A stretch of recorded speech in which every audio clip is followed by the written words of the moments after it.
babari praktek nak cekan Haji Ahmad baru hese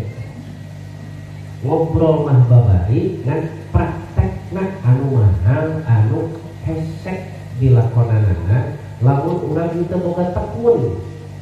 dina ngalakonan amaliyah zikir lamun urang teu boga kagegehan dina ngalakonan amaliyah zikir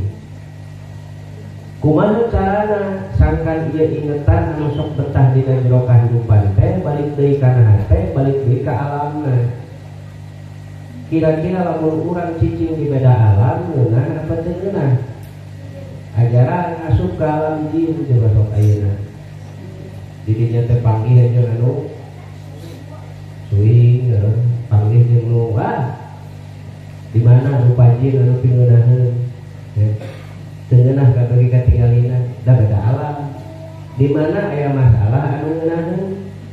sabenerna mah urang jeung kahidupan teh beda alam sabenerna mah wios ngerakos ge engke mah kasadar geuninganan alam urang teh lain ieu nu katingali lain ieu nu kadenge lain ieu nu kaangse lain ieu nu sok diomong-omong ku urang geuninganan alam urang nu sanyana teh alam rasa alam hate, alam nyaman, alam tenang, alam bahagia, eta teh alam urang nu sabenerna. Jelema lamun geus balik ka lemburna, kira-kira sok hoream tara lamun rek balik deui ka tempat gawe.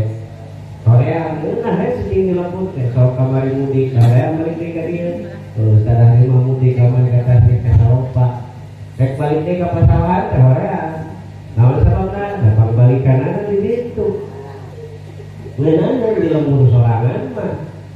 tak jelema ya nu geus bisa ngabalikeun ingetanna dina hate betah cicing dina hate teh mu engke mah mikiran kahidupan teh ayeuna mah keur bae disirek resep keneh mikiran kahidupan deui ya dan lah gitu dan nyahoana eta tah carana kumaha cenah ge sangkan ieu ingetan teh tetep dina hate sebab di mana-mana rapihna cai teh lamun aya dina tempatna cai diasupkeun kana gelas rapih teh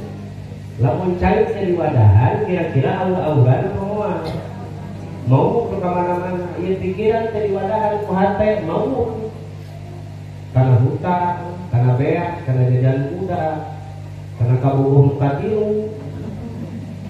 mau ke mana-mana lantaran teh di wadahan pikiran teh di wadahan ieu ingetan teh dina wadah nu sanyana eta hate udah